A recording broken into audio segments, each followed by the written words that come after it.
I wear glasses. In case you hadn't noticed, I wear glasses. And glasses are an interesting thing because if you lose your glasses, it's kind of hard to find your glasses. Have you noticed that? One morning, just not too long ago, I woke up and I turned off my alarm on my bedside stand and I heard my glasses go. I heard them tumble off of the table. And so I looked for them. And when I say I looked for them, I mean I looked for them. You know, kind of like Velma in, there we go. This is a very iconic picture of her looking for her glasses in the dark. And I had to turn on the light, and I'm down on my hands and knees looking for my glasses, and I could not find them. And of course, I've got these glasses that, kind of don't look like anything anyway. And then on my carpet, I'm like, where are my glasses? And I really couldn't find them. When this happens, I have to ask Kendra to come over and help me find my glasses because Kendra has 20/20 vision. I don't know how that happened, but she has 20/20 vision. This is actually the reason I bought these glasses. These glasses right here, they don't get lost so easily. So I knew where these were in the closet. So I went into the closet and got my glasses, these glasses, and I was finally able to find these glasses.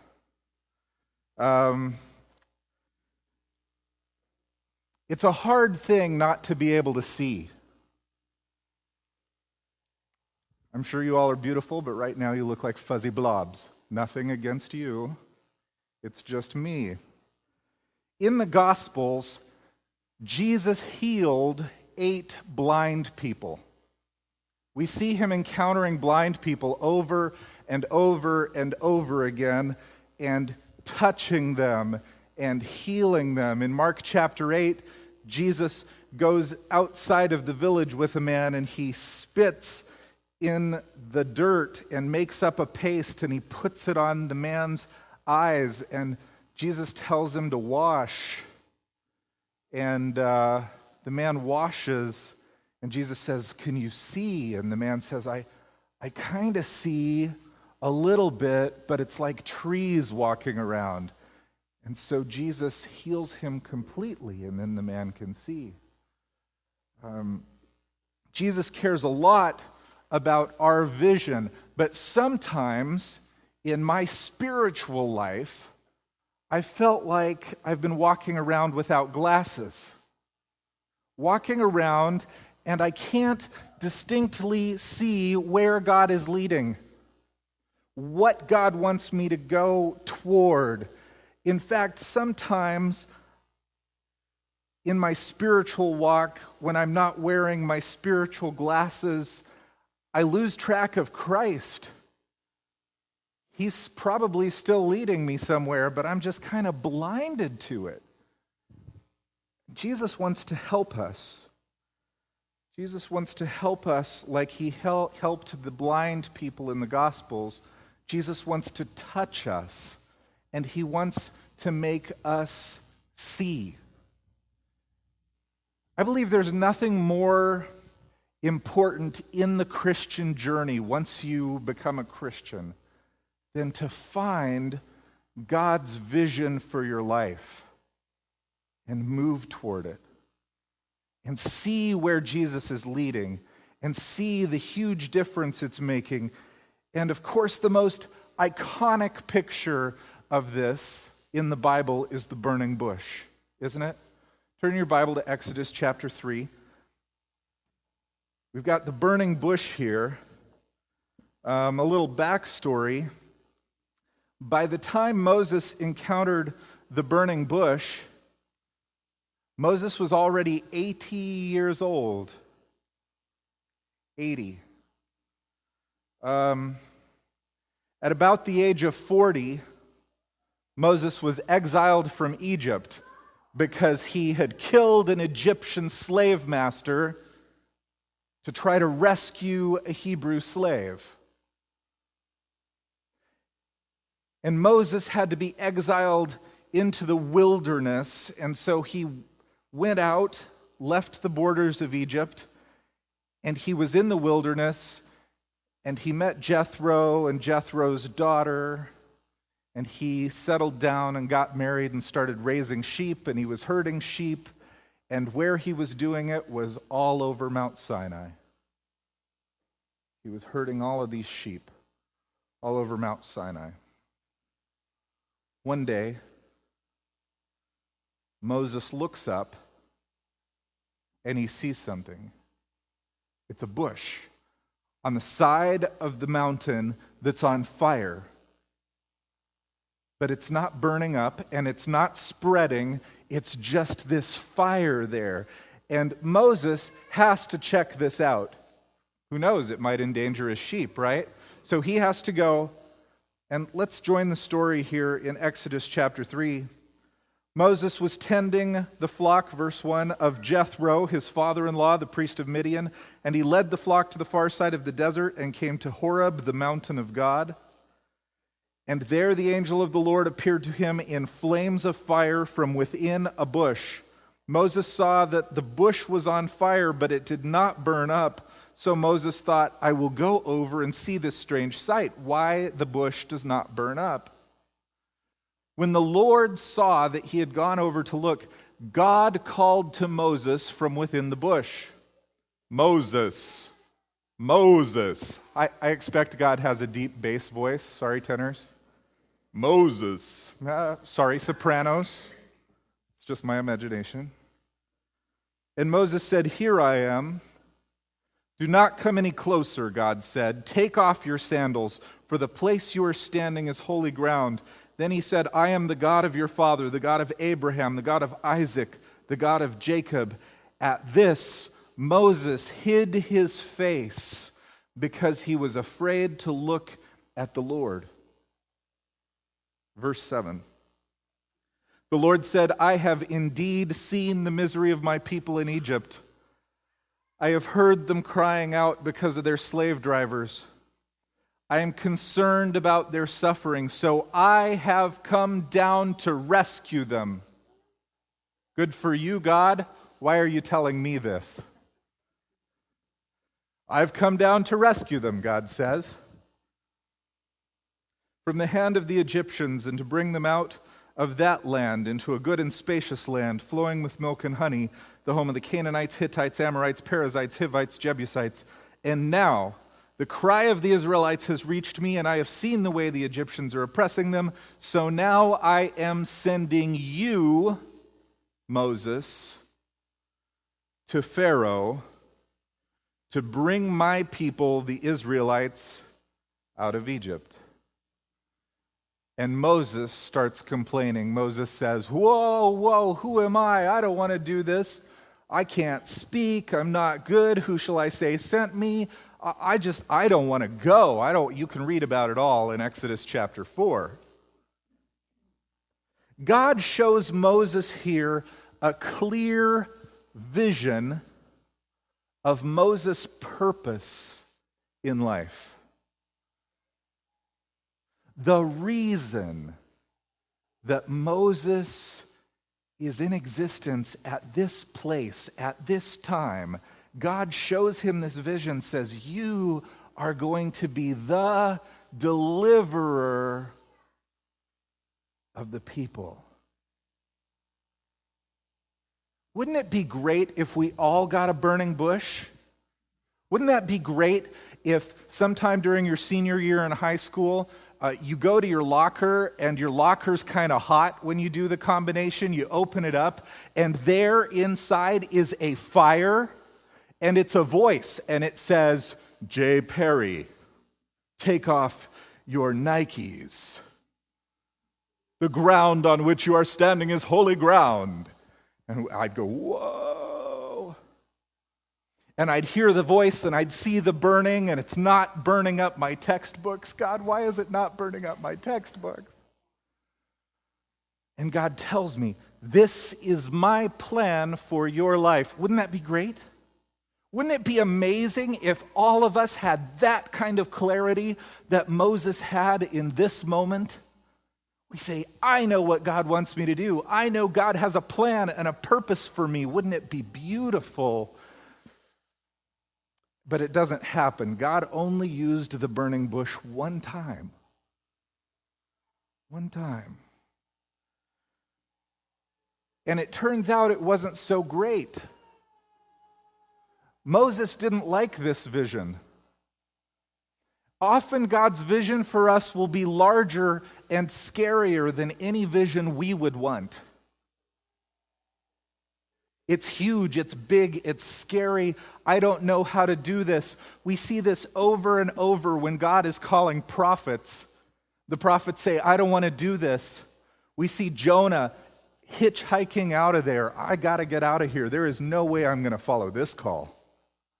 There is no way I'm participating in this vision. I don't want to. We see Jeremiah says, I'm just not worthy. We see Jesus crying in the Garden of Gethsemane saying, let this cup pass from me. I don't want to do this anymore. Stop it. Make it stop. Martin Luther did not intend to break away from the Catholic Church when he started the Reformation.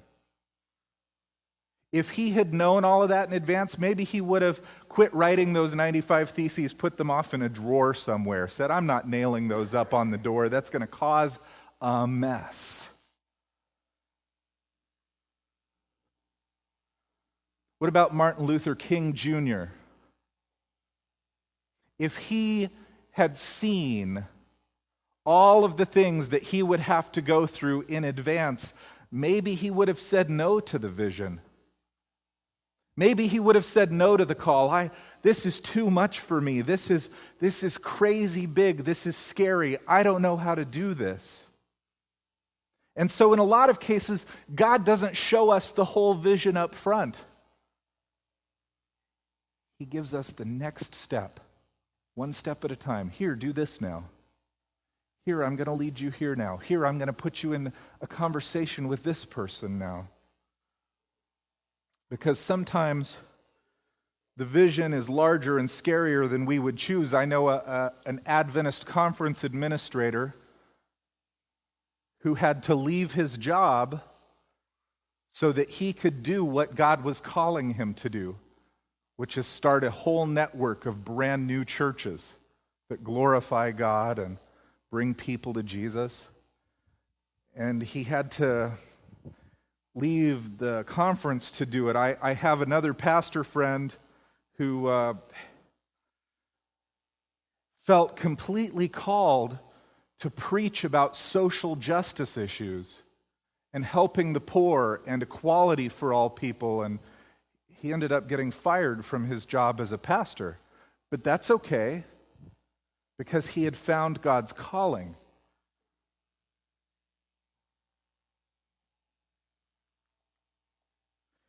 What God tells Moses as we read through the burning bush, the same thing that God tells Jeremiah in the call, the same thing that God says all the time is, I've got this.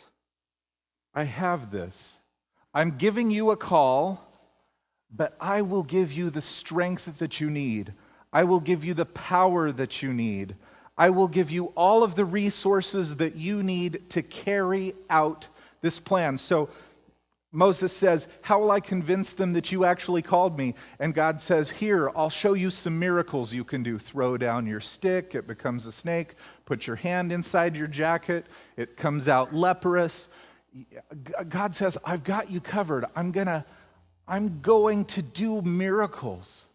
I'm going to go ahead of you. I'm going to lead the children out of Egypt, but I need you to participate.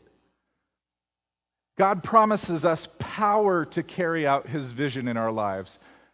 God had specifically chosen Moses for this time, this place, this vision. Think about this. Moses, this little baby, put in a little basket floating down the river. And who happens to find him? Like one of the princesses of Egypt. She happens to find him. She raises him up in the royal household as part of the Egyptian ruling class. So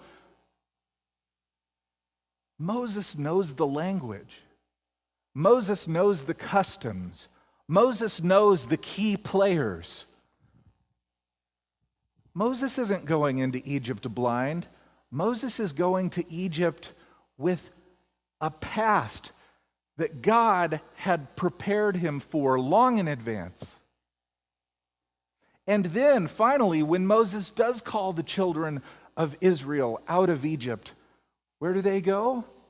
They go into that same desert where he had been tending sheep for the last 40 years. They go to the same mountain, Mount Horeb, Mount Sinai. Moses knew the whole area. Moses had been in boot camp preparation for the last 40 years for his mission.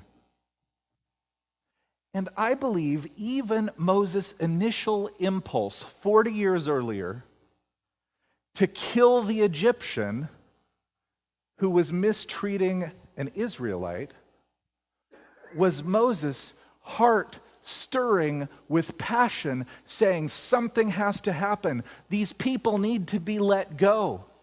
These people cannot be mistreated as slaves anymore. I have to do something. And he had that passion, he had that call, and he didn't know what to do with it. So he lashed out, and it was the wrong thing, and he had to go in exile for 40 years. But, when we're looking at the call of God, and as we look over this, over the next 6 weeks, with different Bible characters, we're going to see that a lot of them tried with their own might to get God's vision done in their lives, and they failed. We're going to see a lot of them had wilderness experiences where they had to be out and alone, and a lot of them waited and waited and waited. I don't know anyone who waited 40 years like Moses did, but maybe God had to scrub the stubborn out of him for a long time. God had specifically chosen Moses for this time, this place, this vision, and I believe that God has a vision for every one of us. We have been chosen to live in this time, in this place, with our unique backgrounds and our unique baggage. We bring it all to the Lord, and God says, I have someone for you to touch. I have someone for you to love. I have a mission for you. I have a vision for you. I have a calling for you.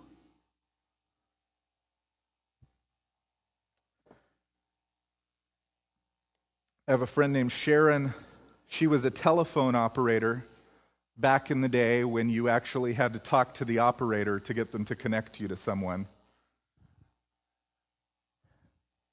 And as she moved toward retirement, she was feeling like, is this all I've done with my life? I don't know.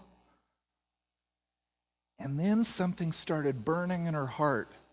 She met this family that had some kids who needed help, and she started helping these kids, and then she started helping other kids, and after her retirement, she found God's calling for her life as a court-appointed child advocate in the legal system. And that was her ministry from God. She would sit there with these kids and love them and reassure them and show them compassion. Lori was a housemaid, but years before she had been abused. And she had lived with the shame of this and the blame of this in her life, and she thought she was to blame, and she went through these depressive episodes. And later on, she learned that she had a gift to be compassionate to women who were victims of abuse. And so she started working at a women's shelter, helping other abused women, counseling with them, listening most of all, praying with them.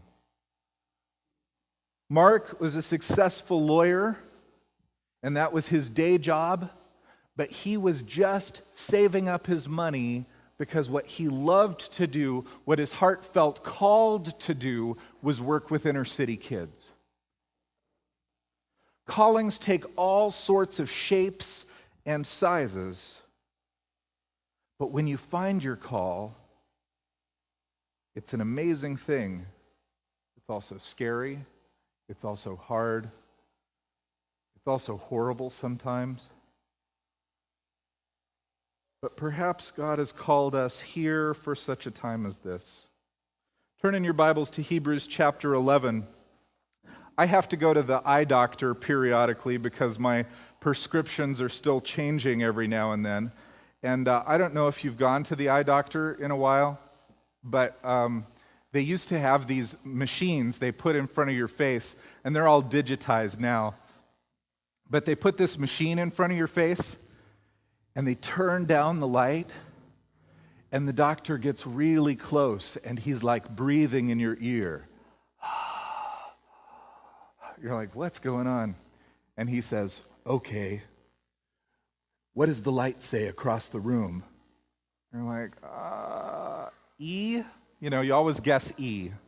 E is the top one. E? E-F-P-T-O-Z? I know the first three lines by memory just so I get those out of the way. E-F-P-T-O-Z. Anyway, and then he says, all right, can you read this? Can you do this? And the whole time he's breathing. And then you say, no, and then he blocks off one eye and you can't see anything, and he says, okay, do you like A, click, or B, click? A, click, or B, click? I'm like, oh, B is a little clearer, B. So then he says, okay, do you like 1, click, or 2, click? 1, click, or 2, click? And I'm afraid to get it wrong. I am so afraid at this point to get it wrong. And then he's like twisting things. Is this better or worse? Can you see the lines straight or are they squiggly? And I'm like, I don't know. Show me the last one again, because I don't want to get this one wrong. I've ended up with a wrong prescription one time. I bought the prescription and I put on the glasses. Maybe I'm thinking about this too hard. I put on the glasses and I'm like, whoa, I can't see. This is not good.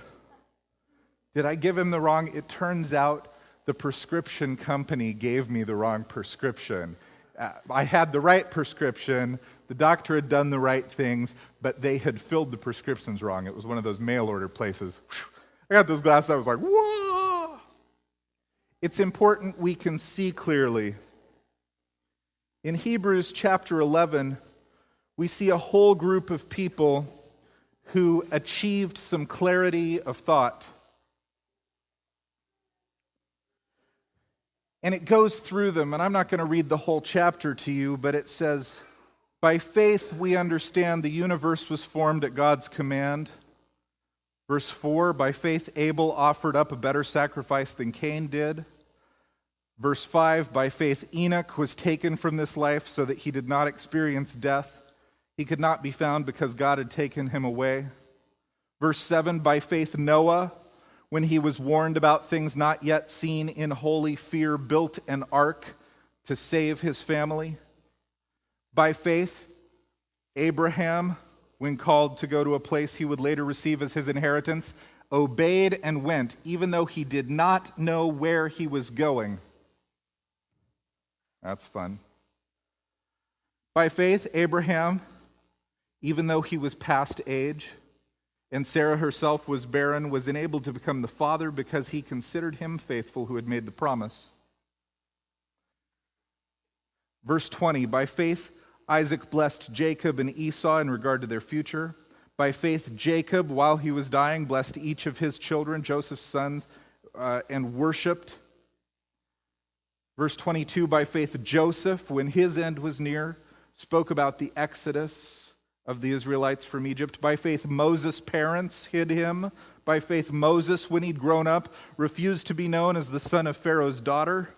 He chose to be mistreated along with the people of God rather to enjoy the pleasures of sin for a short time. By faith, verse 29, the people passed through the Red Sea on dry land. By faith, the walls of Jericho fell. By faith, the prostitute Rahab, because she welcomed the spies, was not killed along with those who were disobedient.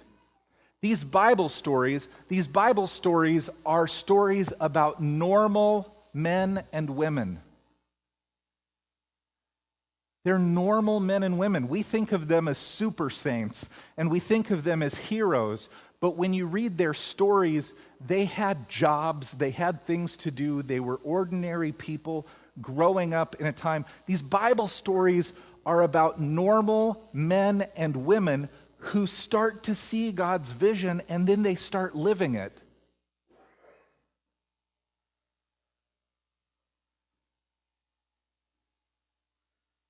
After seeing God's will for their lives, they start to see everything differently.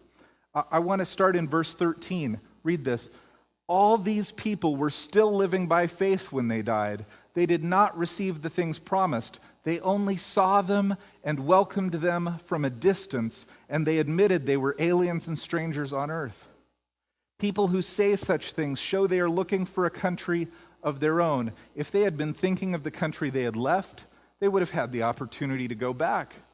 Instead, they were longing for a better country, a heavenly one. Therefore, God is not ashamed to be called their God, for he has prepared a city for them. We see that they're making strange decisions. They're prioritizing different things. They start to prioritize the call of God over everything else, over gaining wealth, over social acceptance. They've seen the vision of what God has in store for them, and they say, I want to go there. I will follow. With God's vision, ordinary people turned the world upside down. We see that with the disciples. The disciples were just fishermen and tax collectors and all over the place. They were just ordinary, unschooled guys with no advantages in their lives. But because they followed God, because they saw the vision, these ordinary people turned the world upside down for God. A life of vision is a life of meaning and purpose and fulfillment. I want to say that, but I also want to tell you that sometimes it's not going to be fun. Living a life of purpose is sometimes hard work.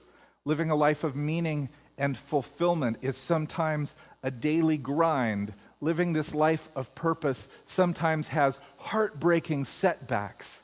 I'm not saying it's easy, but I'm saying once you have seen God's vision for your life, and once you start living in it, you can't imagine doing anything else. Anything else. This is a specific vision. God, all of us have a vision somewhat. I want to be a nice person. I want to follow Jesus. I want to, whatever. All of us have that vision, right? That's a general vision. But what I'm talking about is a specific calling, a specific vision that God gives you and says, this is where your life can have ultimate meaning. This is what your legacy is, to pass on, not just to your kids and your kids' kids, but a legacy to pass on to the whole world. Most importantly here, God's vision can help us make sense of our past suffering and pain. I'm still in Hebrews 11.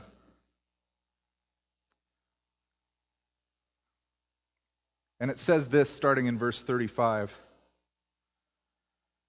Women received back their dead, raised to life again. Yay, that's good news. But others were tortured and refused to be released so they might gain a better resurrection. Some faced jeers and flogging, while still others were chained and put in prison. They were stoned to death. They were sawed in two. They were put to death by the sword. They went about in sheepskins and goatskins, destitute, persecuted, and mistreated. The world was not worthy of them.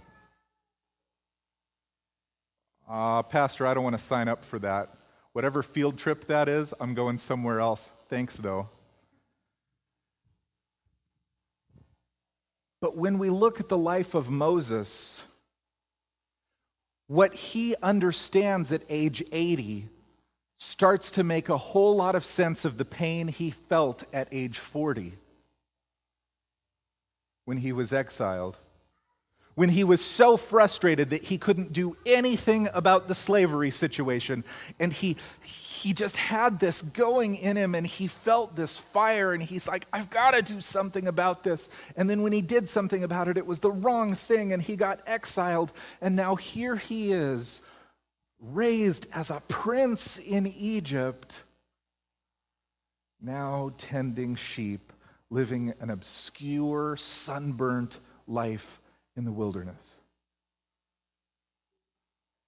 When you receive God's vision, when you receive God's call, it can make a whole lot of sense of your past pain. It can make a whole lot of sense of your past suffering.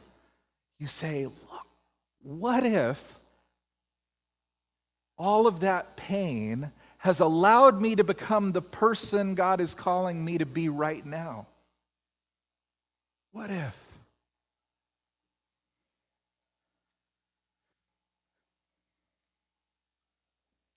We're next in line. It's us. Starting with verse 39, I'm still in Hebrews 11. Those were all commended for their faith, but none of them received what had been promised. None of them received heaven. None of them received the golden cities and the golden streets and the mansions, and none of them have received that. They were all commended for their faith, yet none of them received what had been promised. God had planned something better for us so that only together with us would they be made perfect. He switches the conversation here to be about us. Hebrews chapter 12. Therefore, since we are surrounded by such a great cloud of witnesses, let us throw off everything that hinders us and the sin that so easily entangles us, and let us run with perseverance the race that's marked out for us. Let us fix our eyes on Jesus, the author and perfecter of our faith, who for the joy set before him endured the cross, scorning its shame, and sat down at the right hand of the throne of God. The Bible makes it absolutely clear that we are next in line to receive the vision. We are next in line to receive the unique, specific call of God on us. That means each one of us in this room could be the next Moses, or the next Abraham, or the next Joseph, or the next Esther, or the next Martin Luther King Jr. Every one of us, when we find God's calling on our lives, we have an opportunity to follow that, to live in that vision. I'm going to tell you at the beginning of this series, because we're going to take a look at a lot of things here, I want to tell you that not all vision comes as a supernatural voice or dream or a burning bush. In fact, very little of it does. They're miraculous stories. I've heard pastors tell their story of how they got the call, and the pastor tells, I woke up in the middle of the night and I saw a hand on the wall, and it pointed at me and said, I want you to be a pastor. And I said, whoa. What did you have for supper? Now, it may have happened. I'm not saying it didn't happen. God uses supernatural things. But just because God uses supernatural means in some cases does not mean that when he gives you a call and nothing about it is supernatural at all, that doesn't make it an illegitimate call. God uses natural means to give us calls too. We're going to talk about that when we look at Nehemiah. Nehemiah's call wasn't supernatural. Nehemiah just got sad. He said, something's got to happen. Not all vision comes as a supernatural voice or a dream or a burning bush, but it is harder now for us to hear God's call. It is harder now for us to see God's vision because now we've got movies and television and soccer practice, and we've got junk mail, and we've got the radio, and we have so much noise. We have so many demands at work and at home and all of the things we need to do and places we need to be that sometimes we don't stop and listen.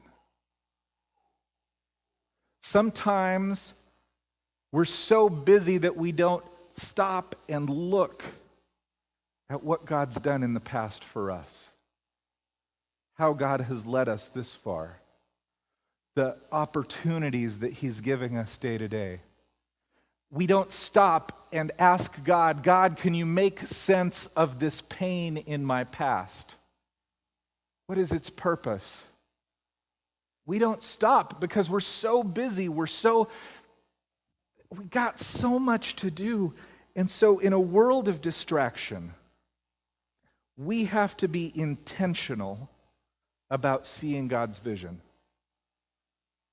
We have to carve out time. We have to put away distractions. We have to put away some noise. We have to let the DVR watch the television so we don't have to.